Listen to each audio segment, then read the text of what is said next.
हाल ही के मामला ही नहीं है, इसके पहले भी लाठी चार्ज किया गया। लगातार जो भी रोजगार की बात कर रही है सरकार, नर्सिंग की छात्राओं पर के जो नुमाइंदे हैं, पदाधिकारी हैं, जबरन लाठीचार्ज। परमिशन के बाद भी जिस तरीके से लाठीचार्ज किया गया, दो दिनों तक रात में लड़कियां, बच्चे बाहर रहे, कई लोगों के हाथ टूट गए। नर्सिंग छात्र पर भी लाठीचार्ज भी। आखिर सरकार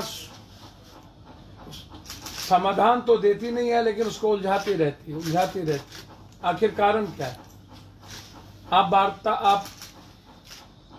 मेरा तो साफ दो आरोप है इसमें। जब कोई वैकेंसी यहाँ निकलती है तो मैं बहुत क्लियर हूँ इस मामले में कि पहले ही वैकेंसी को कैसे लटकाया जाए, कैसे कूद जाया जाए, कैसे सरकार के स्तर से उसको उलझाया जाए और फिर छात्रों को तंग कर दिया जाए। ये बहुत बड़ा स्कैम है, मैं इसको स्कैम समझता हूँ। ये जो लगातार फॉर्म भरा करके पैसे वसूलने की जो प्रक्रिया है, सरकार अपने खजाने में फॉर्म भराने की व्यवस्था।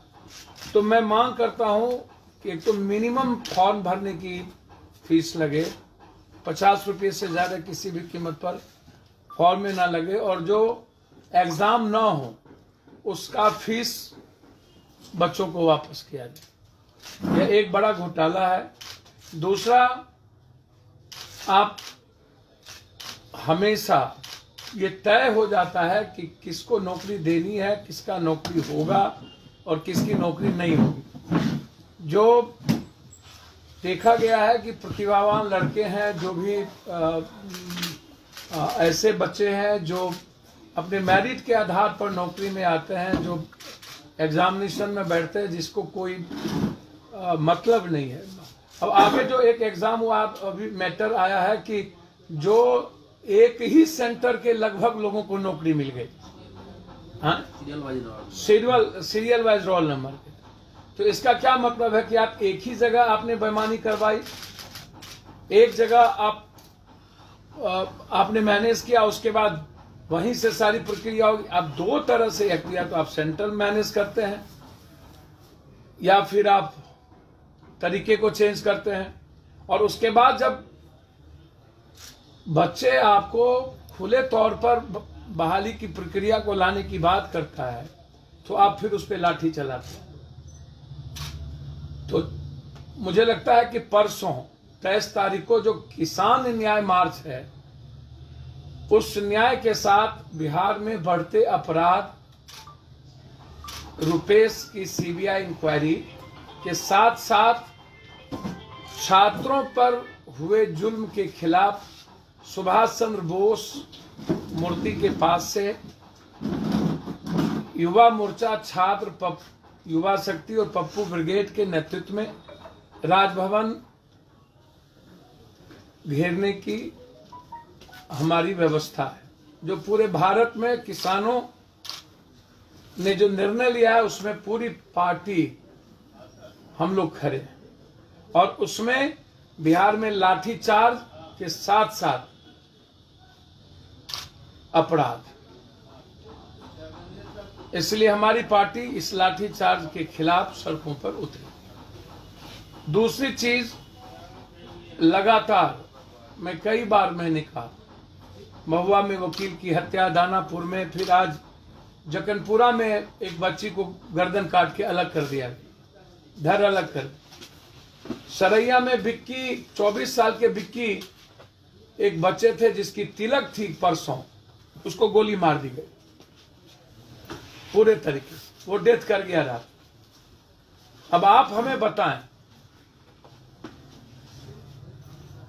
कि क्या अब कोई हत्या नहीं होगी? लगातार एक हाई प्रोफाइल केस में सभी नेता उसके घर गए और उसके बाद लगभग नेता उस पर चुप हो गए। कारण क्या है? क्या इसमें नेताओं को या बड़ी पदाधिकारियों को बचाने की तैयारी हो रही है? आप हमको बताएं ना। मैं किसी पर आरोप नहीं लगाता हूं, लेकिन जांच की प्रक्रिया क्यों शुरुआत नहीं हुई? कोई सीनियर आईएएस कहीं पहाड़ों में जाकर के रंग रंगेलिया मनाते हैं, कहीं गाना गाते हैं। यदि मैं आपको दिखा दूं तो आश्चर्य होगा कि भैया गाना, आप गाने के लिए थोड़े पदाधिकारी बने। मैं चाहता हूं कि 8 दिनों के बाद रुपेश की हत्याकांड नहीं सुलझी, और मेरा मानना है कि पटना के सीनियर एसपी जो कंप्लीट रूप से इस हत्या को पारदर्शी तरीके से लाना चाहते हैं, जिसपे पटना के सीनियर एसपी पर दबाव है बड़े वरिष्ठ पदाधिकारी का, इसको एन कैन प्रकार सुलझा दिया जाए, जैसे पहले कई घटनाओं में इसकी प्रक्रिया हुई। तो क्या कारण है कि पटना के सीनियर एसपी पर आप दबाव बना रहे हैं? आप हमको जरा बताएं। और हमेशा आप डाइवर्ट करते हैं सारी चीजों को, क्या कारण? तो इसलिए इसमें मात्र एक विकल्प तत्काल है, वो है सीबीआई। मैं मुख्यमंत्री जी से मांग करूंगा कि सीबीआई इंक्वायरी इसमें आवश्यक है, ताकि जो लोग बिहार की जनता का पैसे लूटते हैं, विकास के पैसे लूटते हैं, जिसमें भूमिका सबसे ज्यादा इन लोगों की है, पदाधिकारी नेता इन्वॉल्व है, उसको उजागर करना चाहिए। ये दो मुद्दे। अब ये देखिए,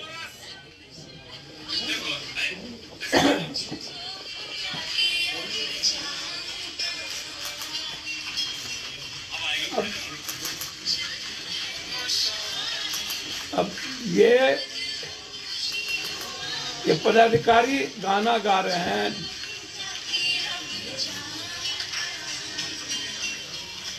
फिर मुझे अब इसमें अंजलि नाम की एक लड़की है,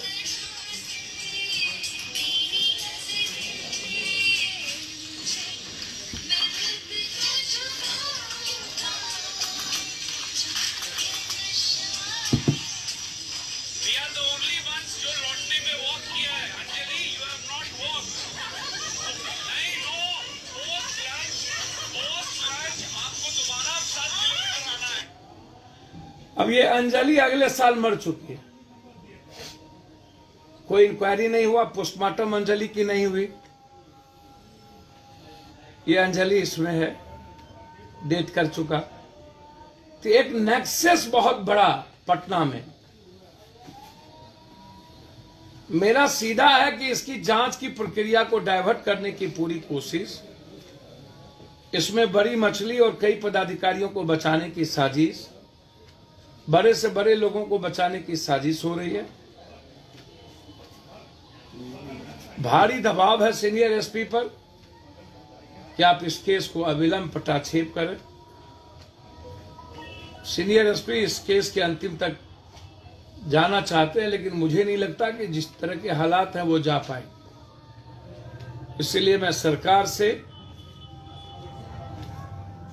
मांग करता हूं कि आप या तो पारदर्शिता लाएं, कभी ये टेंडर, कभी वो टेंडर, कभी पार का टेंडर, 20-30 रुपया के टेंडर को भी आप बड़े ऑनर किलिंग से आप देखना चाहते हैं। बस मेरा ये 2 मुद्दा था। मैं चाहता हूं कि सरकार